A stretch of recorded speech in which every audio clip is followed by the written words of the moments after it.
Greetings, one and all, to the final live stream of 2024. It is KG. We are back here for the last match preview of 2024, ready for the new year 2025, man. Looking forward to it. Leeds United versus Blackburn. Should be a good game. Can Daniel Farke finally best John Eustace? That's a question to be had. We finished 2024 strongly, which I want to speak about. Also want to speak about the team I think we'll see tomorrow. And also let's talk about a little bit about the transfer window as it does open tomorrow also. But listen, people, before we go along any further, please like the video, subscribe if you haven't, and of course, drop your comments, score predictions, and everything else below, even your New Year's resolutions if you want to put those in. Let's see what you've got, and let's see if you keep up with them. Shout out to SB, Malcolm, Patrick, and William Morrison for the super thanks on the last video. Much appreciated, guys, and big up to all members of my channel. Love you all. Thank you for that kind of support. Let's keep those memberships going strong, keep the support going strong in 2025. But listen, not to brag, I do have enough money to live comfortably for the rest of this year, so don't worry about me. And that will not be the last 2024 to 2025 gag you will hear today. Listen, people, shout out to everyone in the house. What's going on, Stephen? Good afternoon to you too. Gavin in the house, happy new year. Happy new year to you, Gavin, man. Love to see you around. Ashwat Giri, I'm going to go with that. Ashwat, yeah, what's good, KG? First time catching you live. Hope all is well and blessings in 2025. And that goes to you and everyone else watching too, man. Annabelle in the house. What's going on, Annabelle? I think Ampadu's return has made a big difference. We're going to speak about him and will help us produce a better second half to the season, ending in promotion. Music to my ears, man. And Swaggy Man here. Shout out to my girlfriend G. She's your biggest fan. Well, shout out to her too, man. love and all that. Big shout out to her. Ina saying afternoon all. And we have in here saying a thumping of 4-0 to kick off 25. Well, slow down, Gavin. Slow down. Let's not go too early. By the way, it's on my mind, so I've got to say it. And I'm on YouTube, so I may as well say it. There's an advert that keeps on playing pretty much before every video I watch. And I don't know if you all get it too, but it's the one where the girl opens up and it always starts the same. It's, Mike, I just wanted to wish you a happy birthday. Oh my days. If I never hear that advert again, it will be too soon. Honestly, it will be too soon. Chris in the house saying, I'm feeling positive, can't be good. Chris, I'm feeling great. And look, we need to talk about our December. And I kind of went into it on the match reaction, but we need to speak about this because this is near perfect. It's not perfect because of the Preston result, but it is near perfect for what we did in December. And there was a couple of you saying that it's going to be tricky. I've said this all along. As long as we play to our potential, we will beat pretty much every team in this league. Now, we're not going to win every game, but we should have a bigger probability of winning than not because of the way that our squad is. And I keep saying it, but when we're making subs that other teams wish had in their starting lineups, it's unfair for the rest of the league. And what it is with Daniel Farke as well, and I did give him credit in the match reaction, but I'll give it him here too. Even though we know that the substitutions are going to be around the 69th to 72nd minute, and then, you know, the 5 minutes from time substitutions, he is utilizing the bench better than last year. That has to be said, because it wasn't last year with the players that he had, they'd come on in like the 80th minute, no matter what. And that's being generous because Jane Anthony sometimes didn't see the pitch until added time.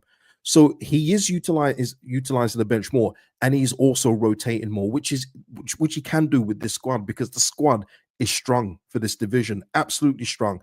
And look, when you look at the results, started off with a 2-0 home win against Derby, good. Middlesbrough, brilliant result at home. The sticky one against Preston, 1-1. But then we concluded with 3 clean sheets in a row. Oxford 4-0. I mean, that was like a day off, wasn't it? And Stoke away was pretty much a day off. But the 1-0 against Derby, and Daniel Farke said this himself, that is one of the best wins you'll get. And that's what I said on the match reaction. And a few of you were a bit confused because we didn't play well. We weren't taking our chances. But it was that kind of performance where you go, I think that's it. I think that is how you get promoted. It's when you're not playing well. It's when you're missing chance after chance after chance, and you still come out with 3 points. That is the best. And look at the goal we scored as well. Danny Farke as well said that that was a beautiful goal, and it was pretty obvious he'd say that, wasn't it? In terms of it being like 20 passes and then a goal, because we know Danny Farke likes to recycle the ball a lot. So that was probably the best goal he'll probably see in his Leeds career.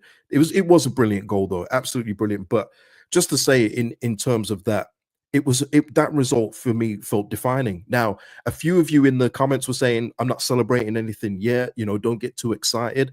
Listen, I'm aware, people. You don't have to tell me that this club can be Leedsy, and we know we've done it before. I think we're one of the 3 teams that haven't been promoted when we've been top at Christmas. So, we know that Leedsy thing can come into effect. I just feel like it's different, especially with the depth and even with the injuries we suffered in terms of Ampadu, Gruev being out at the same time. Yet we can just roll in Rothwell and Tanaka and have Gilavogi as a backup. It's brilliant, people. Ramazani's been out, Nanto's been out, Junior Firpo's been out, and we're not missing a beat. We're not missing anything. The squad depth this season is a credit to the club overall. Schmidt aside, I mean, we'll speak about that, I guess, but it just feels like all the building blocks are in place. But of course, the hard work and consistency must stay there. Tim here saying, I'd agree with the Derby game being our best Ali Shuffle style sucker punch. It was a rope a dope, Tim. It was a rope a dope. Like, no, we're not gonna win. Bang. And we just knocked you out. Yeah, it's one of those. I don't know about it being our best, but it was a nice marker, especially for the time of year, and with it being our second away trip in a row, where our away record wasn't the best before. I think we put it to bed. I do. I think we've put it to bed. But listen, we've got to carry on for the second half of the season. That's obviously imperative. And that's what I hope will lead to promotion, people. Yeah, Luke, exactly. I keep forgetting we have Gruev. Yeah, Luke, I get reminded when you guys in the chat bring it up. And it's not a slight on Gruev. It really isn't, because I think he's a good player at this level. It's just that our options have made it that we haven't missed him. It's much like when Pascal was out last season. Until we went on that sticky run where we weren't winning games, no one was talking about Pascal Strout. Not one person in my chat was talking about Pascal being injured, because we had Ampadu and Rodon having that solid partnership. We had Kamara and Gruev in midfield cleaning everything up. No one was talking about Pascal until we started not winning games, and that's what's happened with Gruev. But listen, when he comes back, it just means there's more strength in depth. We're going to speak about that at the end, Lee. I want to ask about the transfer window and you guys' wishes at the end.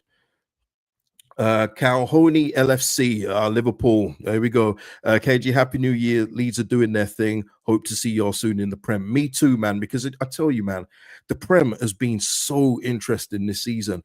Like, you look at the Prem, and I hope you guys are watching as well, because you need to watch in order to know what you're going to need to survive next season. You can't just think, oh, this player's done well this season, they'll be fine in the Prem. Doesn't work like that. But you see Man United doing what they're doing. I'm seeing Man United fans talk about relegation. I mean, hey, imagine if we go up and Man United, we take their players. That would be something, wouldn't it? But you see Man United finishing in the bottom half in the calendar year. Crazy. Tottenham doing that Big Ange Bielsa stuff. Crazy stuff. And then you see Forest. And I got to say, Forest, man, and here we go, people. Take your shot. I'm going to do it. Take your shot. Forrester reminded me of our 99-2000 season, man, where they finish in the Champions League spots, and we'll see where they go from there. Obviously, they won't have the financial collapse we did. Lessons have been learnt from there. But it's just reminded me, everything just seems to be falling into place for Forest. They seem to have a good balance of everything. Now, I don't know if they'll finish in the Champions League places. I don't know if they're going to have that consistency for the second half of the year, but it reminds me of the 99-2000 season for us, man. And it's just really cool to see what's going on in the Prem right now. There's so many good teams, but it also shows you what we need to do in the summer to even try and survive. You just saw Ipswich beat Chelsea yesterday. Like, there's a way to survive, but you've got to get recruitment right. Have to do it, man. Laurent here saying, yeah, hi KG, Forest was 6 points from relegation last season. Yeah, and it happened with Villa too. It's happened with Newcastle.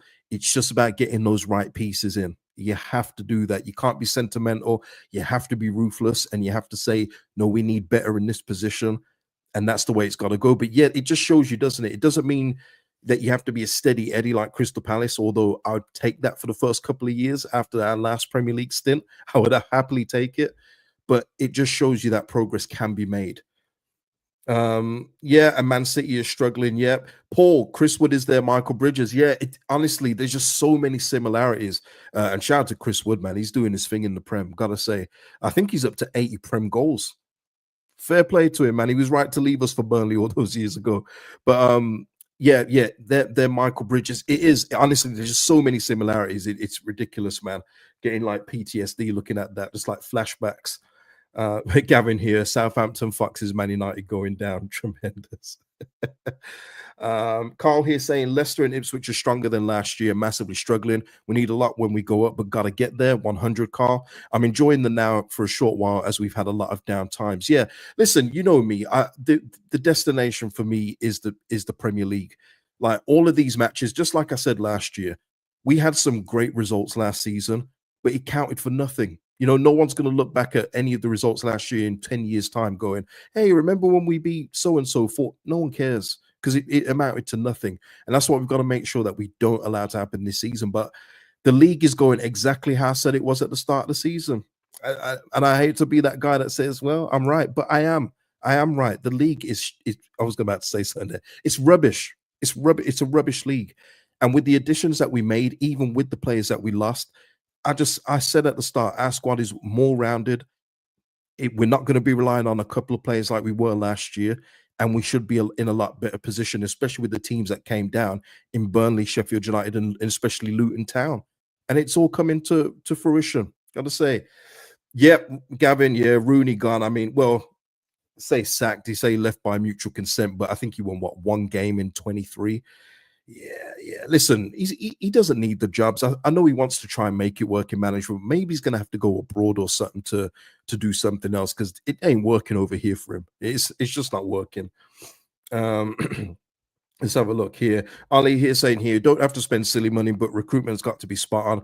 49ers recruitment so far makes me confident we can get it right. Yeah, absolutely. Listen, and I mentioned Schmidt there, people, but I mentioned that tongue in cheek because they've got pretty much every other transfer correct. But you're not going to get a hit on every one. It's impossible. You know, it's an impossible job to get every single transfer right. But they've got a majority right. And look at our squad. It's strong. It's strong. And it's going to be interesting. I will ask you in a bit about January because we do need to discuss that about additions and subtractions, of course. And it's going to be interesting to see what you guys want. But yeah. And just quickly here, Paul just saying 49ers are in the background when things went wrong under Radrizzani and Victor Orta. Hopefully they've learnt no sentimentality, no wanting ex-players back, which I'm still seeing Calvin Phillips. Yeah, they've got to ignore the passion merchants of the fan base. They do, because that's what got this club in trouble in the Premier League. They let it go. Vibes FC, family vibes FC. Can't do that in the Prem. That's how you get relegated with 31 points. That's what happens. You got to replace the players that just are nowhere near Premier League standard. And it is we were masquerading as a Premier League team trying to try out players that have no business being in the Premier League, absolutely no business being there. So hopefully, I do think lessons will have been learned come that, but we shall see in the summer, won't we? But we got to get there first. So with that as well, in terms of that December, brilliant end to it. Team news. There wasn't too much, obviously, because the pre-match presser was basically the post-match after the game against Derby County, so there wasn't really too much news. There's no major injuries to consider. The only one is, of course, Sam Byram, and again, this goes to the thing about Schmidt and it just being a signing that Leeds probably just did not need, and the fact that it was nearly 3.5 mil. I think we've wasted that away, and he can't go anywhere in January. People, he's played for 2 clubs already, but yeah, I think my opinion is if Byram has been in the cryo chamber over the weekend or over the last couple of days, he will play in the next game because I don't think he trusts Schmidt from the start. I think the proof's in the pudding. You know, he doesn't trust Isaac Schmidt to start a game at championship level. So there has to be something that he's seen in training that he doesn't like. And look, that's the manager's prerogative. We've got to go with it for now. So then you have to consider, what do we do in January? Do we go out and get another fullback? But again, speak about that in a bit. Yeah, Ali here saying Schmidt clearly isn't his man. Given Byram's injury record, he'd be number 1 on the rotation list. Yeah, Byram I think he's played quite a few games, and I just wonder how they're managing his body. I gotta say, because we know with Sam Byram, if he plays 2 games in a week, there's going to be issues there. That's just the way his body is at this stage of his career, or has been over the last couple of years. But the fact that he keeps on trotting him out there, I think it speaks volume, honestly. Yeah, Gavin, Byram is frozen over the new year. Yeah, that's what I think as well, man. Lotus in the house. All the best, KG, to you and your family. Thanks for this year, man. No, thank you guys, man. Listen, The channel don't move unless you guys watch. And look, I know I've got a good core audience that will always be here for me, and I appreciate you. And I've got some conditional support that I get as well. People that check in once in a while, or if I say something they don't like, they leave completely. And you're always going to get that first time, long time, and first time and last time listeners. It happens all the time. But listen, big up for all the support, because it don't move without you. I don't get promotion, no cosigns. It's all on you. So you keep spreading the word, liking the videos, sharing them around, whether you like them or not. And yeah, big up for all the support, people, man. Yeah, Matt, that's what I'm thinking, man. He's getting those injections, man. The legal ones, of course, the legal ones. But yeah. Carl here. Are you worried that Everton could cancel Harrison's loan in Jan, then we have to cover his wages for the remainder of the season? I don't think so, unless there isn't I don't know if there is a termination clause. I guess we'll have to wait and see if that is to happen. But unless there's a termination clause in the contract, then they got to keep him. And I don't envision that happening. I would assume under the conditions of that loan release clause that he had in his contract, that if you take him, you've got to keep him. But again, proof will be in the pudding come January. But I tell you what, I'd be devastated to see Harrison back at this football club. If he was to come back, if Everton did cancel it, send him straight back out on loan. And if you can, loan with a permanent move in the summer, because I don't want to see Jack Harrison back here. There's no ifs and buts. This isn't a Max Verber situation. This isn't a Brendan Aronson situation for me. Jack Harrison is another poster of the mediocre era that we had last time in the Premier League. Just mediocre, meaty all over the way. Don't want him back. And hopefully the 49ers will realize their mistake and say, damn, we should have took the 25 million. Let's get him back out there. So no, I don't envision him coming back, Carl. But I guess we'll see, won't we, in January?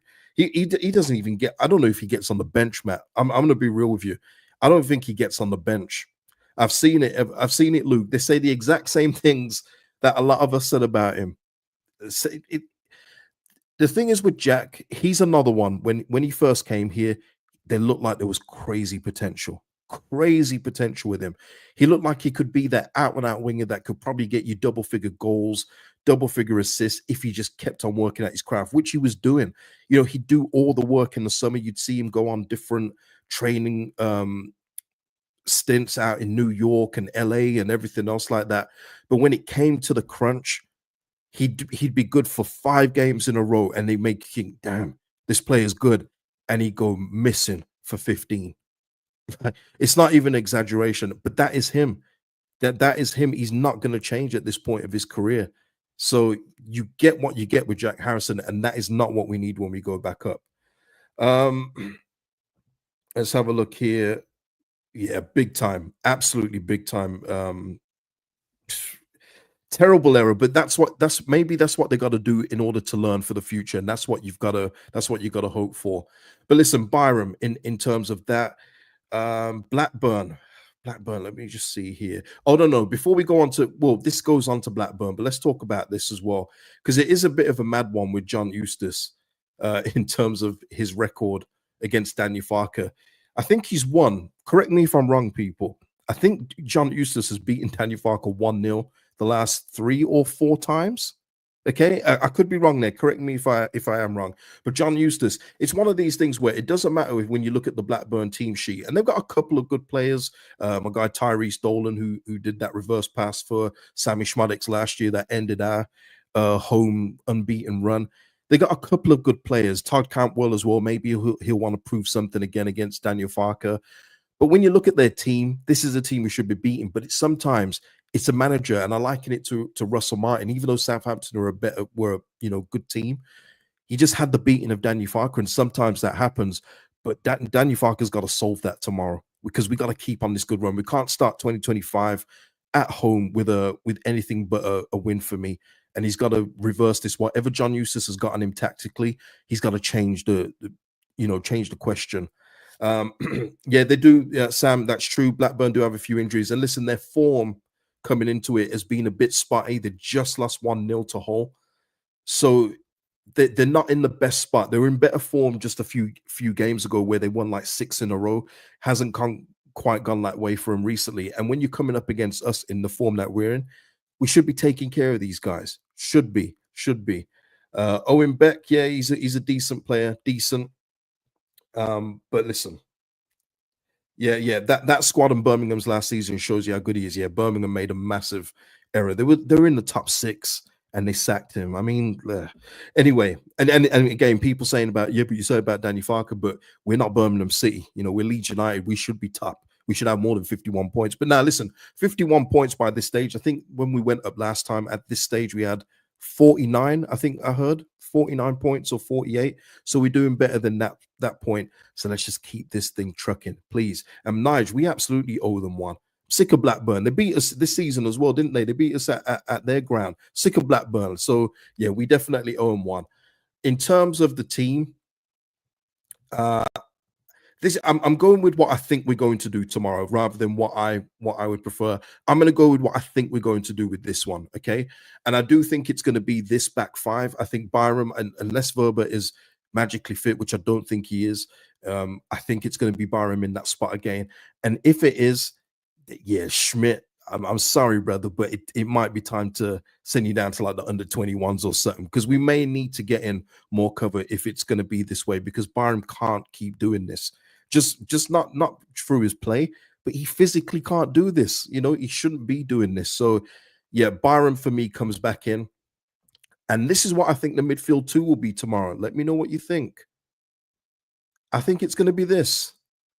I think Tanaka's going to go to the bench tomorrow, and I think it's going to be Ampadu and Rothwell.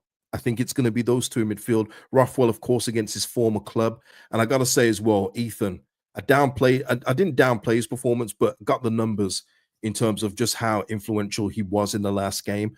Ampadu won the most duels, 14, made the most ball recoveries, 7, completed the most passes into the final third, 20, and made the joint most touches. I mean, forget the touches one. Then than any Leeds or Derby player involved at Pride Park. Ethan was brilliant in that game, and he says that he's still a little rusty. And that's why I said to you guys, I know you guys were loving the Rothwell Ampadu partnership, but I said as soon as Ampadu comes back, not just because of Daniel Farke's words, he has to play, because he, out of all the midfielders we have, he is the most ready Premier League one for me. He's the most one that I go into the Premier League and say, I'm comfortable with you playing. He is the one for me, and we just need him back to full fitness, back to full strength. And that performance against Derby was brilliant. It was absolutely brilliant. And yeah, that's it. Annabelle, that's it. Yeah, that's my captain. Yeah, captain. He's captain for a reason, not just for his influence off the pitch, but because he can also play on it too. Luke here is saying here, I can't see him dropping Ampadu now. Yeah, unless the thing is, you can't even say it unless it's fatigue, because we saw Ampadu get rolled out game after game last season. So as long as Ampadu is fit, he plays for me. So that's why I'm going with Ampadu and Rothwell. And I guess it will give him a chance as well to see what Ampadu and Rothwell can do together. Because I thought Ampadu and Tanaka did well, considering I think it was like their first outing together. But what can Rothwell do? Let's see what he can do. But we also know what Daniel Farke said previously, that he does prefer his permanently signed players over loan players. So maybe that will come into it, but we shall see tomorrow, people. Yeah, Dave, Ampadu is our best player in the midfield for me. He is the best one. That's why I said when he got injured, it's gutting to see him out, because he just gives you that different thing in midfield. When he's doing his job properly, you don't need to speak about him.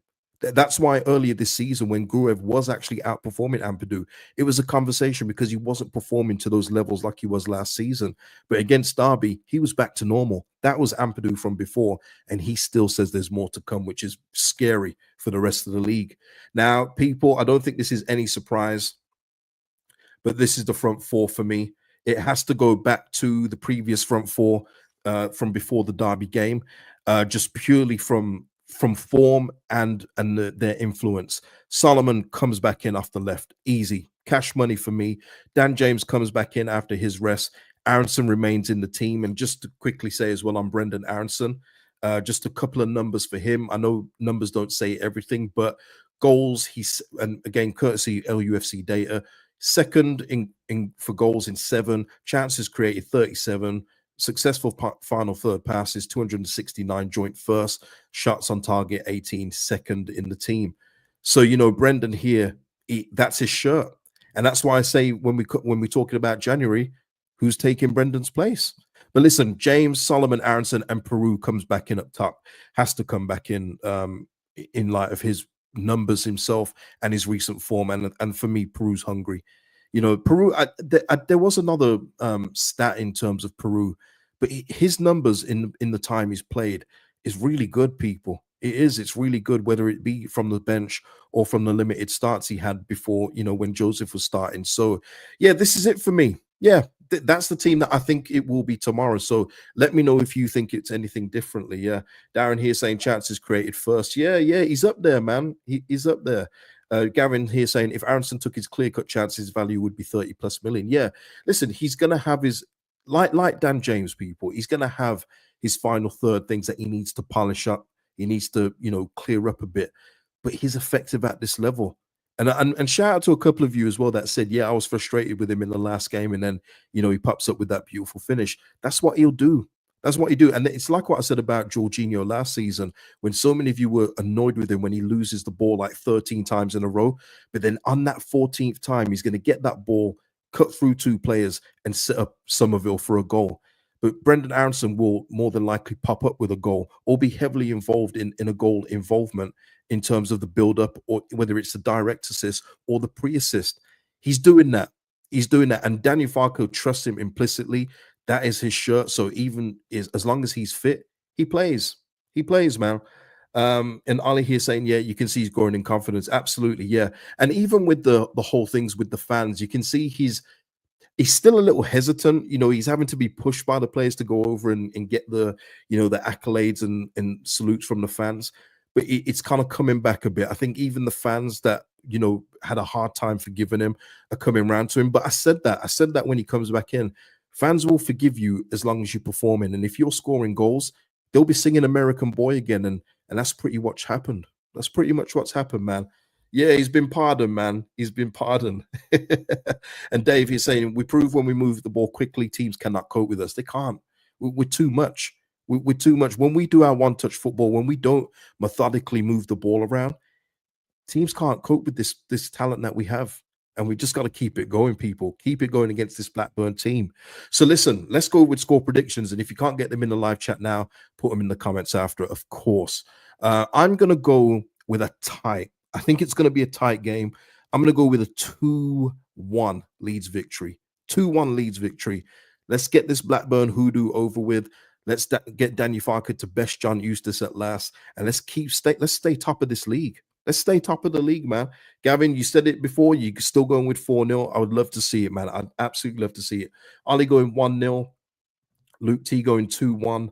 Lee going 2-0. Carl saying here 4-0, still waiting at hammering someone. I mean, we hammered Oxford. I mean, do they count? I don't know. Do they count? Are they legit? I don't know. We beat them 4-0, didn't we? Nathan saying here 3-1. Hyru going 3-1 Leeds. And Hyru, I've got your super chat ready, my man, when we talk about the January transfer window in just a moment. Tim going 2-0 Leeds. Nigel going 2-1. So everyone's going for a Leeds win. Yeah, Swiggy Man going 2-0.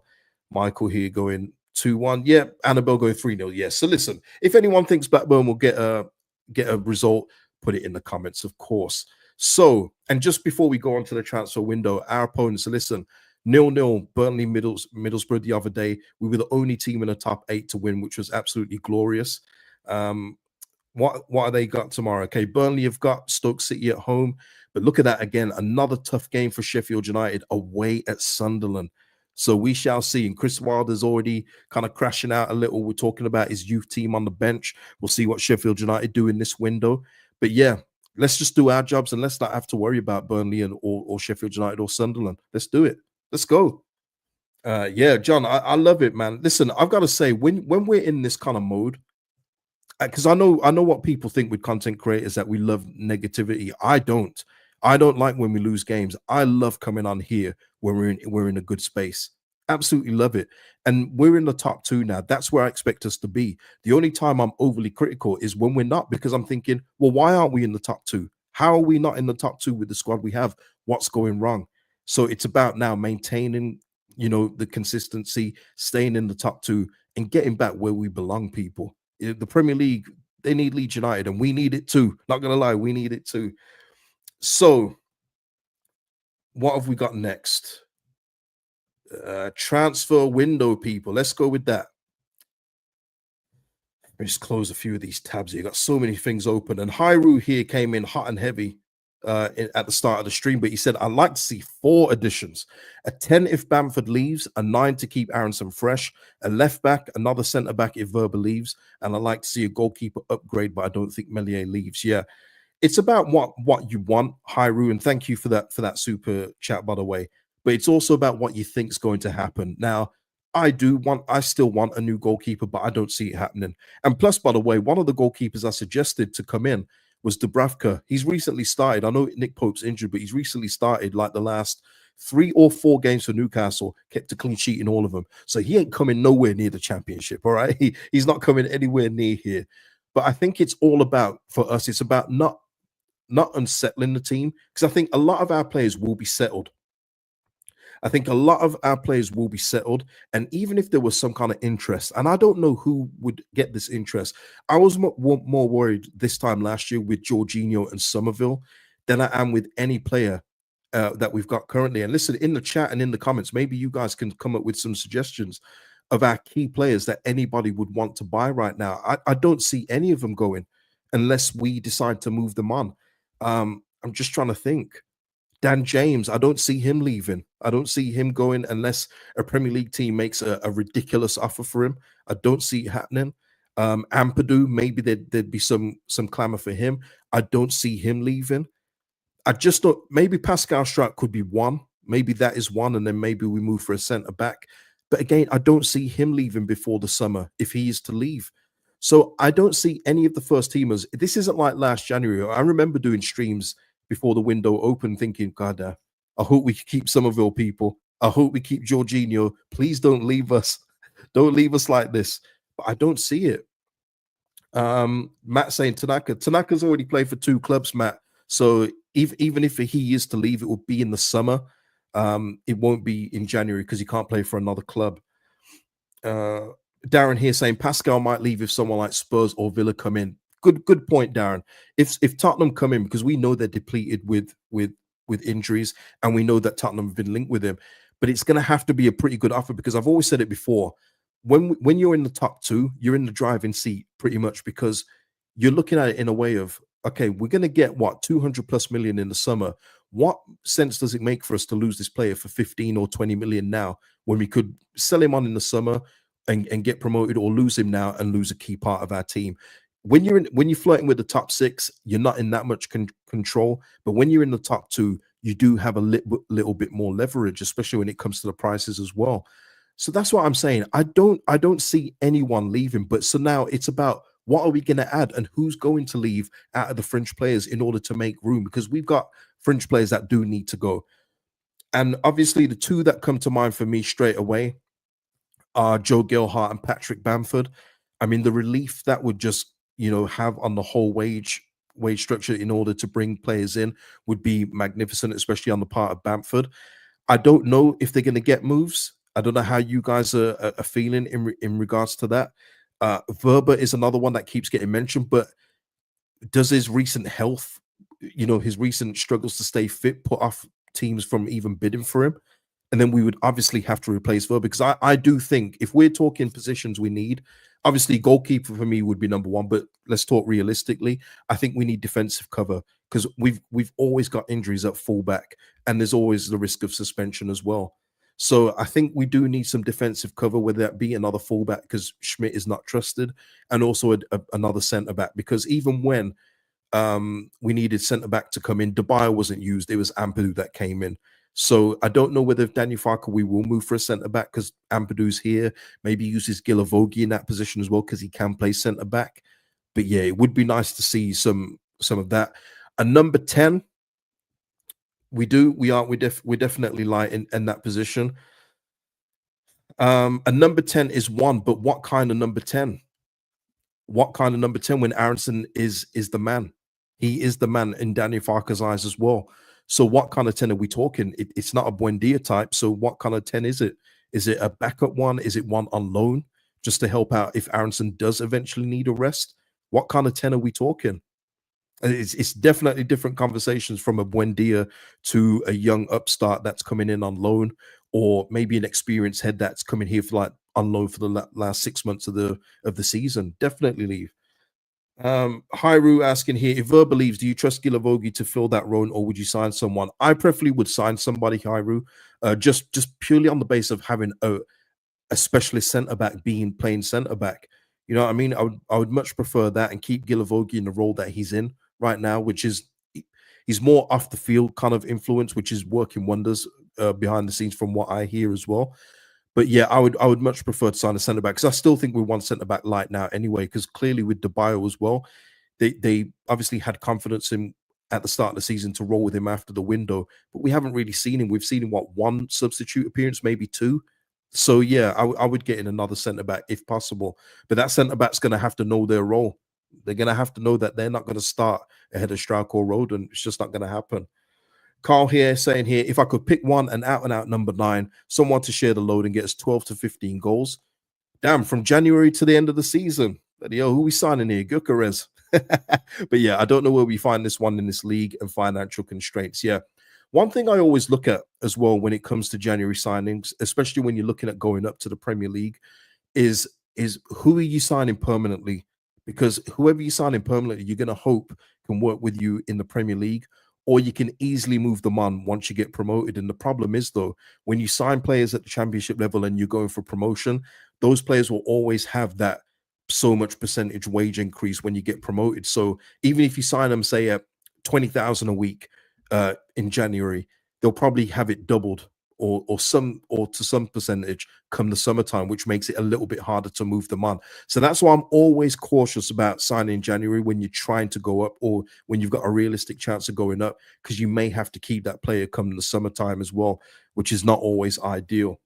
Michael, no, I've got to call this one out, Michael. Michael, this is crazy. And listen, I'm showing my hand here. Linked to centre back Wu from Ren KG. Bring on Blur. Woo woo. That is a player that I was going to suggest in the summer for one of our signings. No lie, I haven't seen the link though, Michael. This was when we got relegated. I was looking at him, and he was even younger then, but he's picked up a lot of experience. Cameroon international. He's a good young prospect, man. Good young prospect who I feel's got all the athleticism and wherewithal to play in the Premier League. But yeah, man, listen, I haven't seen that link. I'm gonna look for that though, if it is out there.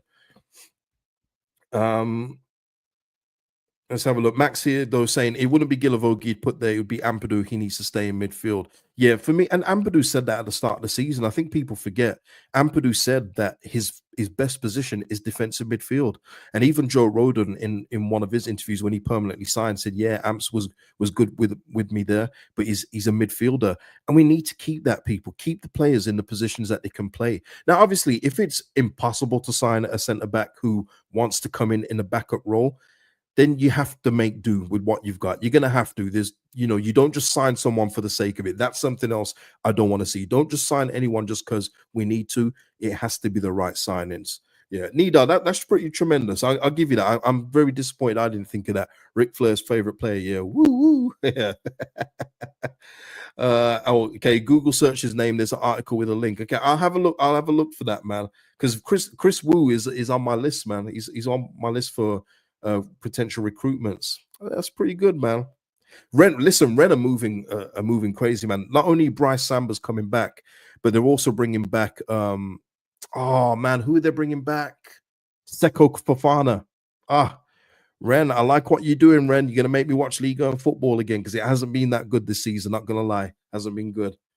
Mark here saying, loving the KG stream before a crazy New Year's Eve shift. Shout out to you, Mark. Such a calming factor to you, man. Hey, listen. So, most of the time, Mark. Most of the time, when we lose a game or when we got relegated, yeah, it wasn't so calm then. But listen, I'm good now, man. We're in a good space, in a good place, and all that. Let's have a look here. What we're saying here, yeah, Matt. I mean, that's the most important thing. Has to be players that are going to improve. And when you look at our team, it's hard to think of what you're going to get in January that gets into this first 11. Bogle, he's our first choice right back by far. But it's not even close. I think the one position that you've probably got where a little bit of trust has probably been broken, and we're going to see with Junior Firpo as well. This window's opening. It's not only Trent that could be lined up for a move to Real Madrid. Junior Firpo could be moving to some kind of Madrid. But listen, his contract is also up in the summer, so he can talk to clubs from tomorrow, and I fully expect that to happen. Do not expect Junior Firpo to be signing a new deal here, and that is something that we have to avoid as well. For me, I'll remain on track with that. Junior Firpo isn't a Premier League defender. The league doesn't suit him. He doesn't suit the league.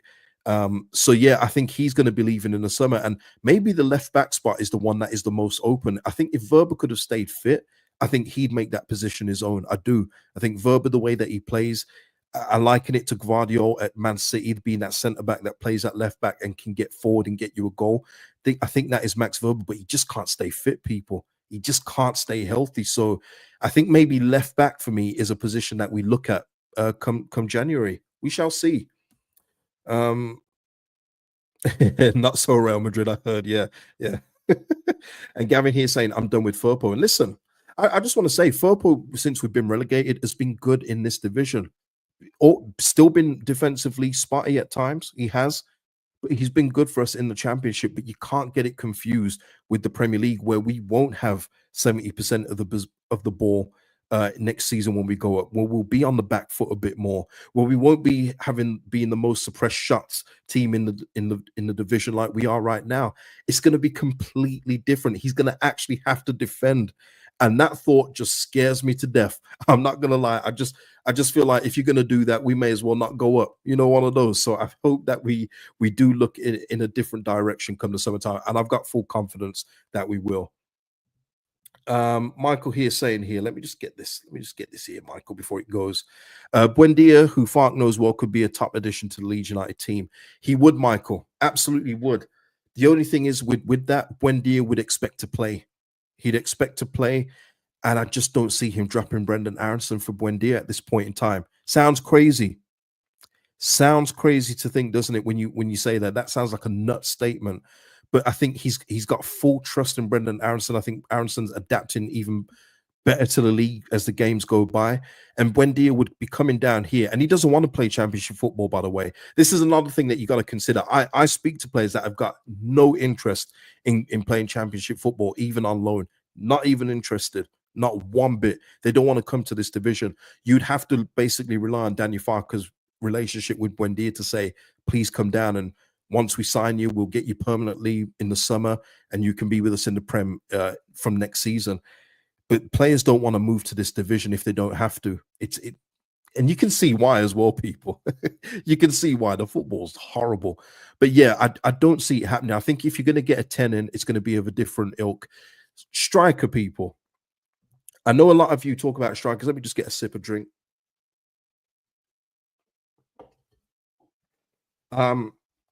Striker, that is only going to happen if Bamford leaves. That and unless Bamford goes, we are not getting another striker in. I find it very difficult to believe that we will be housing 4 strikers on the books come the closing of the January transfer window. I find it very, very difficult to believe that we're going to have Peru, Joseph, Bamford, and another striker on the books. It doesn't make any sense financially, and it doesn't make any sense squad-wise, because you're going to have a couple of players there very unhappy. Already got one player unhappy in Bamford that feels he needs more game time. It's not going to be here. So hopefully there can be a solution made in January, and we can find him a new home. And there's going to be interest, people. A lot of you always say, who's going to want to take him? His wages too high. We shall see, people. We shall see, because there is always a taker. That's what agents are there for. There's players where you see them move around. You think, how do they keep getting these moves? Because they got good agents. And there's always that thing about clubs saying, I bet you we could unlock this player. I bet you we could get the best out of this player. You've always going to have that. We've done it many times as well. We've done it with players thinking, I bet he needs a fresh start here. And then, no, we don't. But yeah, if we're gonna get a new striker in, someone has to depart. So I do think a couple of our arrivals do depend on players leaving the football club. And it's all about the willingness on both the player and the club's part to get that done. And that's where I want to see a bit of a difference. I want to see them trying to move Bamford out. It doesn't make any sense in being here. He's on a high wage and he's made 9 substitute appearances.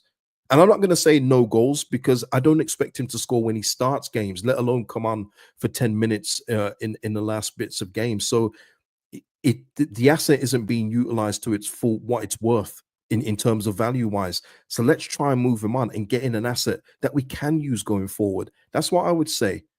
Man said Houdini couldn't unlock Bamford, man. Carl saying here, send Villa the video of Bamford's hat trick against them. Might offer a straight swap for Buendia. Oh boy. Matt here saying Wrexham would be good for Bamford. Gay, no, that's about if that was to happen, Matt, it would probably be a loan deal because I don't see how Wrexham, first of all, can get his wages unless he agrees to a massively cut wage, or that Leeds United, you know, subsidize the wage until a certain point of his contract. That's the only way you're going to get that done if he's to move down to Wrexham. But absolutely, I could see that even happening. But I think the money will make it a little bit difficult considering Wrexham are in League One. So yeah, there'd have to be a lot of, like Ali says here, 10K. There'd have to be a lot of money gymnastics going on. Darren here saying loan with obligation to buy. Yeah, that's what I want to see. If he's to go, even if it's on loan, I want to see that obligation being there. I don't want it to be an option. I don't want them to get to see the goods up closer and go, now we don't fancy it. I want it to be an obligation to buy if he is to leave. It'd just be good for everybody at this point. For him, the club, I think he just needs a fresh start elsewhere. That's what I think anyway. What else are we saying? Is there any other positions, people, while we're live in the chat now? And obviously, if you haven't caught it live, put it in the comments as well, wherever you think. But yeah, I don't know if there's any other. I don't think central midfield needs to be touched. In fact, we've got an overabundance of central midfielders once everyone's fit. Wingers, I think we're absolutely fine with wingers. Maybe if you want to get in a right-sided one that can, not compete with Dan James, but back up Dan James naturally, because we don't have another right-sided player. But we've seen in our games that Nonto, Ramazani, they all just drift, across. So I don't think it's that important.